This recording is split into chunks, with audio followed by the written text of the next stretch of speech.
शिवसेना आणि राष्ट्रवादी या महायुतीमधल्या दोन पक्षांमध्ये सध्या जबर शीतयुद्ध सुरू आहे।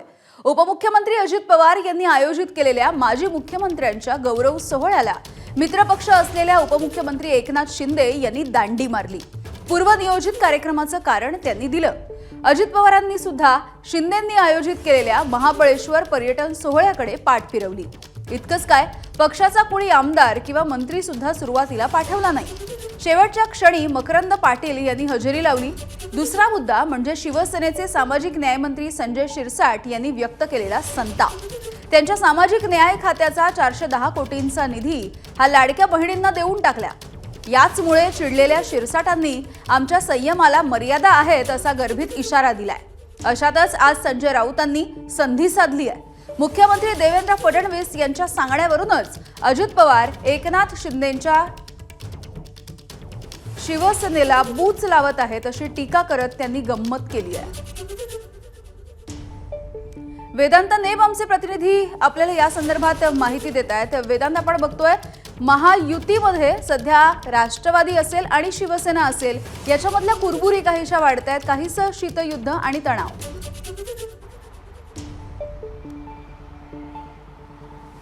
यावेळी मागील 3-4 दिवसापासूनचे कार्यक्रम सोहळा आपण बघितले, त्याशिवाय आपण प्रतिक्रिया काही नेत्यांच्या मंत्र्यांच्या बघितल्या, तर याहून हे शीतयुद्ध वाढत असल्याचं आपल्याला पाहायला मिळतं। एक म्हणजे राष्ट्रवादी काँग्रेस अजित पवार गटानं गौरवशाली महाराष्ट्र कार्यक्रम आयोजित केला होता, ज्यामध्ये माजी मुख्यमंत्र्यांना बोलवलं होतं, ज्यामध्ये एकनाथ शिंदे हे या कार्यक्रमाला येतील अशी अपेक्षा त्यांची होती। मात्र एकनाथ शिंदे यांनी आपला पूर्वनियोजित कार्यक्रम असल्याचं सांगितलं आणि आपले प्रतिनिधी म्हणून प्रताप सरनाईक यांना त्यांनी पाठवलं।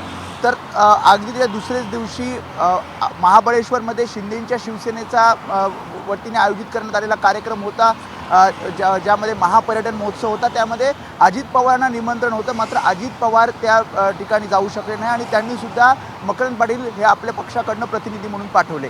त्यामुळे एकमेकांच्या कार्यक्रमाला गैरहजर राहणं हे एक झालं। आणि दुसरं म्हणजे ज्या प्रकारे संजय शिरसाट यांनी निधी वाटपावरून जी नाराजी व्यक्त केली आहे, कारण सामाजिक न्याय विभागाचा 410 कोटीचा निधी महिला व बाल विकास मंत्रालयाकडे वळवण्यात आला, लाडक्या बहिणीसाठी तो वापरला जाणार असं सांगण्यात आलं आणि त्यामुळे सामाजिक न्याय विभाग बंद करायचा का असा प्रश्न त्यांनी उपस्थित केला आणि एक प्रकारे अर्थ खात्यावर नाराजी व्यक्त केली। आपण बघितलं महाविकास आघाडीतनं जेव्हा शिंदेंची शिवसेना बाहेर पडली, तेव्हा त्यांनी एक कारण सांगितलं होतं, ते म्हणजे अजित पवारांकडनं निधी हा शिवसेनेला दिला जात नव्हता आणि अशाच प्रकारची नाराजी पुन्हा एकदा शिंदेंच्या नेत्यांकडनं शिंदेंच्या मंत्र्यांकडनं व्यक्त केली जाते आणि त्यामुळेच एक प्रकारे दोन्ही पक्षांमध्ये शीतयुद्ध सुरू आहे। प्रतिक्रिया मंत्र्यांच्या यामध्ये येतात आणि त्यामुळे आता विरोधकांनी सुद्धा या सगळे जी काही परिस्थिती सध्याची महायुतीमध्ये आहे त्यावर टीका करताना सांगितलं आहे की मुख्यमंत्र्यांच्या पाठिंब्याने म्हणजे मुख्यमंत्रीच अजित पवारांना पाठिंबा देत आहेत। वेदांत, तुम्ही सांगता त्या पद्धतीने हे शीतयुद्ध सुरू आहे, नेमका काय पद्धतीने तोडगा निघणार हे बघणं महत्त्वाचं असेल। धन्यवाद माहितीसाठी। एबीपी माझा, उघडा डोळे बघा नीट।